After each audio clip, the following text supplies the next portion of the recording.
My name is Deborah Kingston with Prescott Valley Public Library Adult Services. Thank you for joining us. This is Fractured Fairy Tales. Just to let you know, this is going to be 2 classes. This is the first of 2. And you might want to grab a piece of paper and a writing utensil because you're going to have a little project in the middle of this lesson. So, what is a fractured fairy tale? Let's find out. All right. There are some specific elements you first have to know about what makes a fairy tale. There are differences between fairy tales and legends and short stories, but let's find out what those elements are for a normal fairy tale. What are those requirements? All right. Fairy tale elements. For it to be considered a fairy tale, you must have certain things. Now, fairy tales are a fictional story that usually started with folklore. And folklore always has fairies, goblins, elves, trolls, witches, giants, any talking animals, okay? And then they have to have some form of enchantment, some type of magic. They have their roots in oral storytelling, and fairy tales have very similar plots and characters and motifs, and they are found to have spread in many different cultures. Several cultures around the world and in different eras have fairy tales. Now, for a fairy tale, there is a special beginning and or ending words, okay? Once upon a time, in a galaxy far, far away, okay? They lived happily ever after. Sometimes there's a surprise ending, but for a fairy tale, you have to have that entrance and you have to have that exit, okay? There's always a good character. Somebody that's kind and innocent, somebody that's really smart, a very clever person, someone that's helping others. Prince Charming. Okay.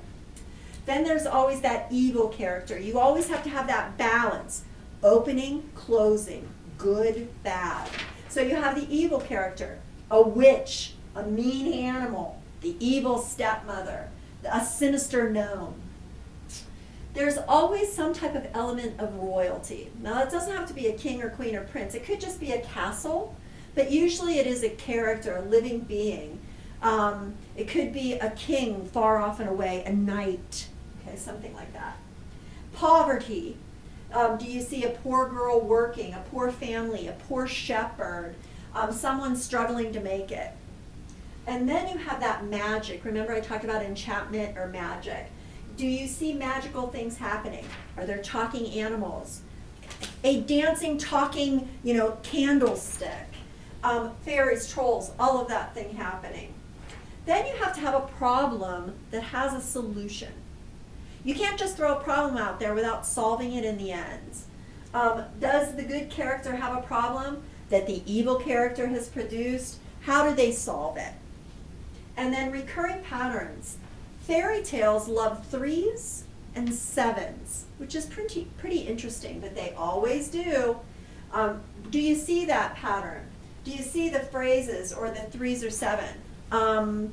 The 3 wishes, the 7 dwarfs. There's always a 3 or a 7. Okay, again, plus usually takes a long, long time ago. It's usually there. Some common motifs in fairy tales are talking animals, word games, travelers' tales, triumph over poor, young versus old. There's that struggle. Always something like that. So in a fairy tale, you could name it if you want, but there's always the setting, the good character, the evil character, magic, problem, and if you want those 3s or 7s. So you have to understand fairy tale before you can fracture the fairy tale. So let's go on. Fractured fairy tales. Let's dive into those a little bit. Okay, what is a fractured fairy tale?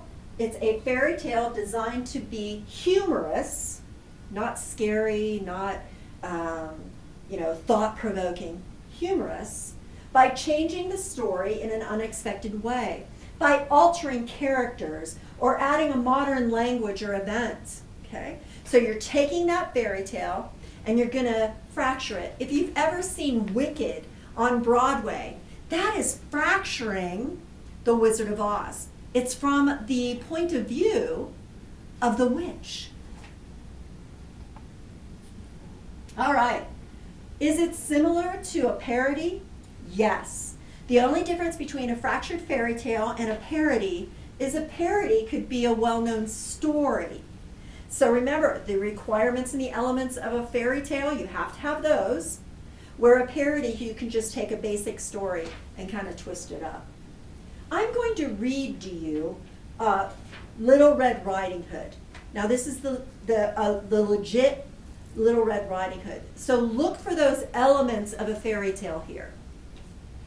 Once upon a time, we're entering in. Once upon a time, at the edge of a big forest, a little girl lived with her mother.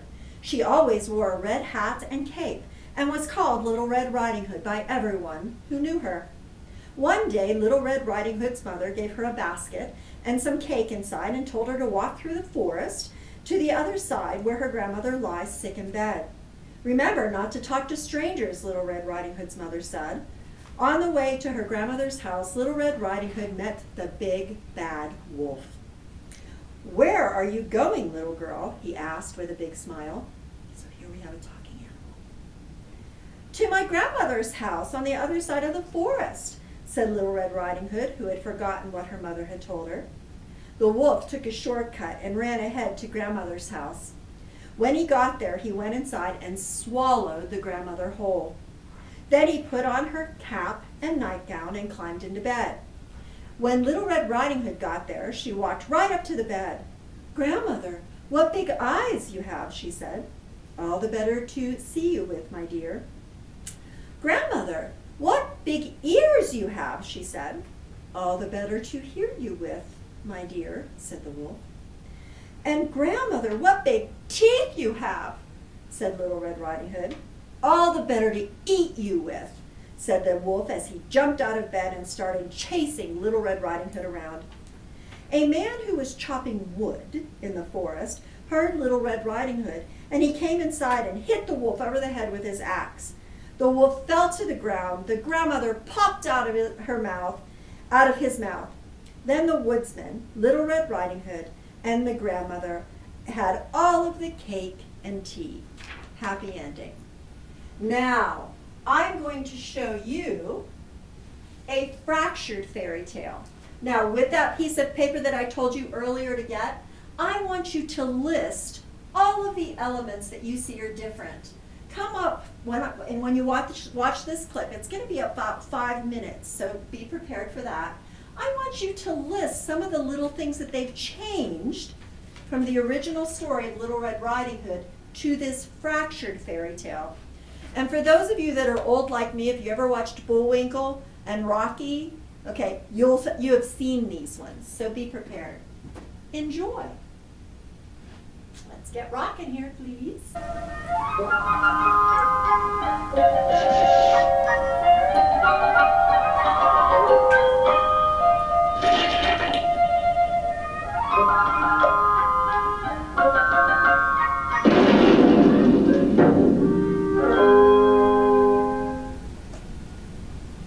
Once upon a time, there was a little girl named Red who had an exclusive shop in the Holly Woods where she sold riding hoods. That's why they call me Red Riding Hood. Cute. One day, a very wealthy customer entered her shop. Oh, boy. Yes, madam, may I help you? I should like to buy a wolfskin riding hood. Wolfskin? Yes. Well, perhaps madam would like to try on this matte shrew-skin hood. No, thank you. This lemming with leber lining? No. Here's the latest thing from Africa. Genuine #1 boy. Now, see here, young lady. I want a wolfskin riding hood. Money is no object. I shall be here at 3 o'clock to pick it up. My, 3 o'clock. That certainly didn't give Red much time, but she had to get a wolfskin somewhere. Hello? Give me the city zoo. What's that? No, sorry, lady. We got no extra wolves at this time. Perhaps if you care to call back next spring? Meanwhile, not too far away, a mother wolf was calling to her son. Walter! Yes, Mama, honey? I want you to take this basket to Grandma's house right away. But she was here only yesterday and took a whole basket of stuff. I know, but she forgot her teeth. Now, you don't want Granny to have to sit over there and gum her goodies, do ya? Good heavens, no! Give me the basket. Remember now, Walter, you must go through the Hollywoods. Don't you worry, Mama Honey. I'll be careful. And with that, the wolf was on his way to Granny's. Time was growing very short when Red looked out of the window and saw the wolf skipping happily up the street. Oh, what luck! A wolf on the hoof. And off she dashed to intercept the unsuspecting Walter. Buddy, you are a wolf, aren't you? Yeah, isn't that keen? I've been a wolf. Hey, wait a minute. You're Little Red Riding Hood. Yeah, isn't that keen? My Mama Honey warned me about you. Oh, don't be so touchy. Look, I got a rich customer who'll pay $1,000 for a pelt like yours. Really? Sure. So how about selling me your skin? I'll give you 10%. Well, now what's the matter? You crazy or something? And Walter slipped out of Red's clutches and ran for his life. Red's proposition didn't appeal to him at all. No, I figure that skin is worth at least 90% right where it is. Now, there were only 20 minutes left and Red had to act fast, so she did. A few blocks further on, Walter was stopped by an attractive sign. Get acquainted offer. Free haircuts. Today only. Well, I don't know how the work is, but the price is right. Give me a flat top. Leave the sideburns out and we'll skip the conversation. Okay, I'ma do just like you say. Yeah, that's a pretty cheesy accent you got there. And now horse feel. I don't want to ruin the sleeves. The sleeves? Hey, you're Red Riding Hood. Oh, darn, I was hoping you wouldn't notice. And again, the wolf dashed away in fright. Come back! All right, I'll give you 30%. Time was running out fast now. There just had to be a way to catch that wolf off guard, and her only chance of doing that was to beat the wolf to Granny's house. The shortcut the wolf took was really the shortest way to Granny's, but it takes longer because that's the freeway. He was bound to be tied up at the cloverleaf for some time. Soon Red arrived at Granny's house, and What luck, nobody home. she hurried inside, used an old bearskin rug to disguise herself as Granny, hopped into bed, and with only 3 minutes left to go, the wolf approached Granny's house. Do-de-do-de-do. But on the way, he had been doing a little thinking. Why, $1,000 for a wolf skin. I sure could use that kind of money. But where would I get a wolf skin to sell to that rich lady besides my own personal pelt? Come in. Hi, Granny, honey. I brought you... Granny, what beautiful big blue eyes you have. All the better to see you with, my dear. Granny, what beautiful high-quality fur you have. Then it struck him. Granny, wolfskin, $1,000. Oh, come now. Would I sell my own grandmother for a measly $1,000? I don't know. Would you? Of course I would. Wait, what are you doing? You forgot the what big teeth bit. No time for that now. I'm on my way to become a thousandaire. And so, shortly after 3 o'clock on that very afternoon, a very satisfied customer was seen leaving the little fur shop in the Hollywood. It's simply stunning on you, madam. Oh, thank you. I'll wear it every moment. I'll never take it off. Shush. And the wolf? Well, he went into the fur business for himself, and from the looks of things, he was to live happily ever after. Hello, Mater. Walter here. Could you get hold of Uncle Louis, Sid, Herman, and Al, and meet me on the road to Grandma's in, say, half an hour? All right. Well, let's get the credits. The end. We had an entry. Now we have that exit. Right. Again. Whoop, Right. let's not go Come there. back. All right, I'll give you 30%. Oh my gosh. Goodness gracious. Come on. There we go.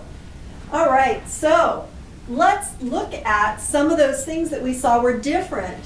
What were some of the differences between the video clip and the story of Little Red Riding Hood?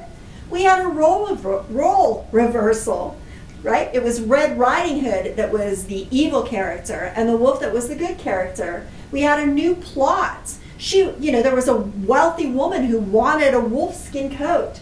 We had a new character. Who was the new character? The woman who wanted the coat, right? And think about what else was discovered. There were a lot of little fractured things in there. Actually, he wasn't taking cake and tea, he was taking teeth, right? So there was a lot of those things. All right. How would you fracture a fairy tale? Let's go on to that next step. First, you want to make sure you use a fairy tale that you're really familiar with. I wouldn't pick a fairy tale that was something that you thought might be interesting but you didn't know the whole story. Pick a fairy tale that's real basic and that you know really, really well. Okay? Next, remember the elements of a fairy tale. You have those elements, and so you want them to, you want to know them. The evil, good, an intro, an exit. Okay? Then take that familiar story and let's try and give it a fun twist. You could change the point of view. Now, in literature, a point of view is the mode of narration that an author employs to let the reader hear or see what it takes place in the story, a poem, or essay. That's called the point of view. So let's look at just a couple of points of view. There are many, many, many in literature, but we're just going to look at 3. Okay? You're going to tell a familiar fairy tale from another perspective.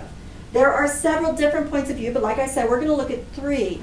Now, the points of view, there's the first person point of view, which is the me. The narrator is the character of the story.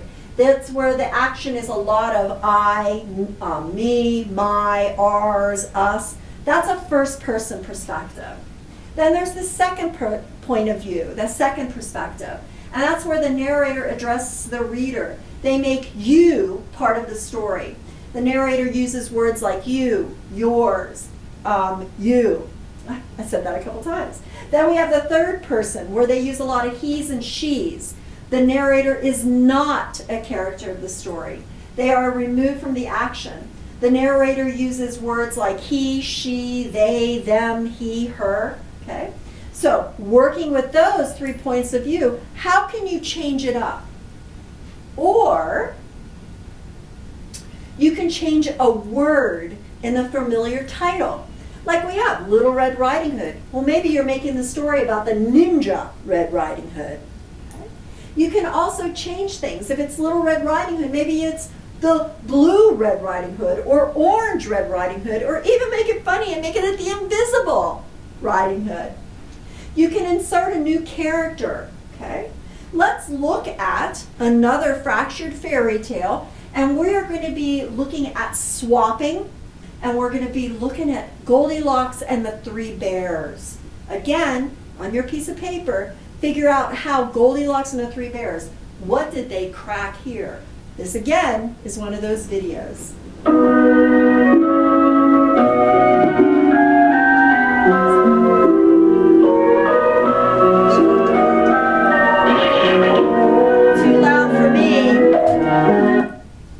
'Cause it's super loud. Let's turn that down just a little bit, if it lets me.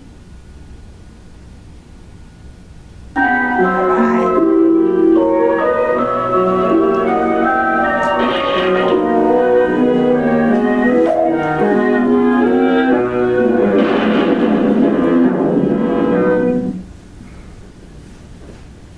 Quite some time ago, a young bear, upon reaching his 21st birthday, said to his mother, I think I'll take a walk in the rain. You go out in your bare feet and you'll catch cold. but he paid his mother no heed and took a 3-hour constitutional in what amounted to a torrential downpour. Oddly enough, he didn't catch cold, but he did contract a severe case of up-and-down fever, which ran up and down the coast at that time of year. I feel awful. Where am I? Citrus of Lemon Hospital, I'm your nurse, and I shall watch over you until you're well healed again. Fever-racked Bruin had a nasty time, and for a while it was doubtful whether he would ever pull through. And then, suddenly, instead of taking a turn for the worse, he took a turn for the nurse. Boy, what you doing to me? The bear got his health, and the nurse got her husband. They were married in the little church around the corner, up the hill across the tracks from Grandma's house. I now pronounce you husband and wife. Give the little lady a bear hug. We now move forward in our story some 10 years later. Mr. and Mrs. Bear reside in this cozy cottage. They have a 10-year-old bear son. Well, that is, he doesn't run around bear. He's a bear little bear. I mean, well, you know what I mean. Daddy, where's my baseball glove? Don't ask me, kid. There's so much junk lying around here, I can't even find the front door. Oh, it's true. The house was a mess. And it was all because Mrs. Bear sat around all day watching television and munching chocolates. Apple, are you in this room? I'm over in the corner watching the radio. The narrator said you were watching television. Television's busted. I'm watching radio. Well, look, Apple, this place is a mess. And it's about time we cleaned up around here. She cleaned up all right, and she started by knocking on the floor with Mr. Bear. Leave me alone when I'm watching radio. This deplorable situation existed for 1 year, and then, one day, Mr. Bear put his foot down. Ow! Ooh, I'm sorry, kid. I didn't see you. Apple, I'm going to make a very important phone call. If I can find a phone. It took 1 full week, but by tracing the wire, he finally located the instrument. Hello? Home Economy Bureau? Say, send over a home economist, will you? Why are you doing that? Because somebody's going to come over and see how we're living, that's what. You'll send one over? Keno lady. She's on her way. The dinner porridge is on the table. Whereabouts is the table? It's in the dining room somewhere. We'll find it. Thanks to the steam emanating from the porridge bowls, they found the table and prepared to dine.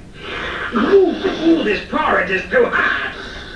Yeah, you're right. It is a trifle warm. It's too hot for me to eat. Come on, we'll take a walk in the woods and let it cool off. What about the home economist? Let her cool her own porridge. No, I mean, suppose she gets here and finds nobody home. So she'll wait. Well, as if you hadn't guessed by now, the home economist was named Goldilocks.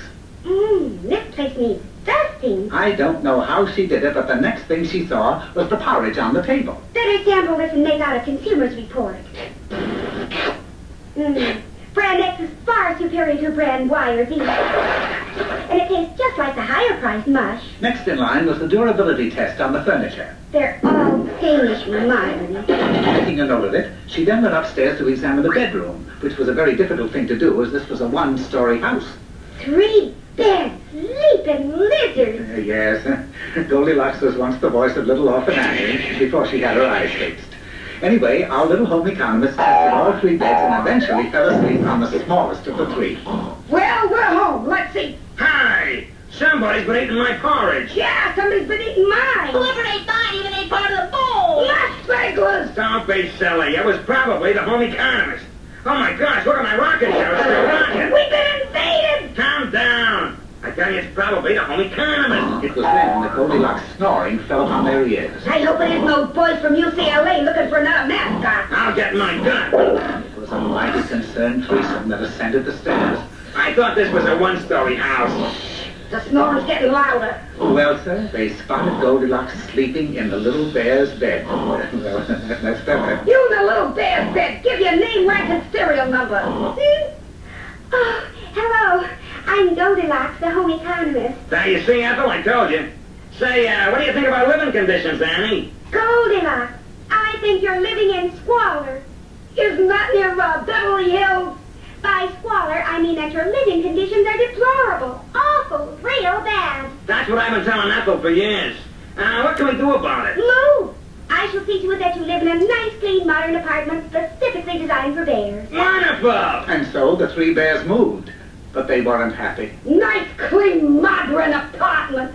Phooey! Well, at least it's got air conditioning. All right. Now that, again, another fractured fairy tale. Goldilocks as the home economist. All right. So they changed up characters. All right. So you could also, to fracture a fairy tale, change an object. What if Cinderella left something instead of a glass slipper? Maybe she left Pumas or Nikes. Change the setting. How does a new place change up the character? How would they react in the new surroundings? What challenges would the new settings be? Little Red gliding hood? Okay. You can always change things up. Now, fee, fi, fo, fum. Twist the tale to start the fun. Be it fractured as a spoof, readers laugh will be the proof. Remember, a fractured fairy tale is humorous. We talked about what you do to fracture. Now let's do it. Your task is to take a fairy tale that you know well, tell the story from a different twist. With this, you have writing liberties, meaning you can change whatever detail you want. You can change it in any way you want. You are the writer, so you take charge. Okay? Here are some quick ideas. Try changing at least 2 elements. Now those fractured fairy tales that you saw, those cartoons, they changed a ton of things. But for you, for your fractured fairy tale, try at least 2. If you need to use a story map, Google what a story map is. That gives you an outline that talks about plots and elements. It just might help you brainstorm. Try something with a familiar fairy tale, and if you want, send us your fractured fairy tale, and I'll look at it. Maybe I'll read one or two in our next class. If you would like to send us your fractured fairy tale, you can send it to AS Adult Services, Prescott Valley Public Library at gmail.com. Okay? All right, so next week we'll talk a little bit more about fractured fairy tales.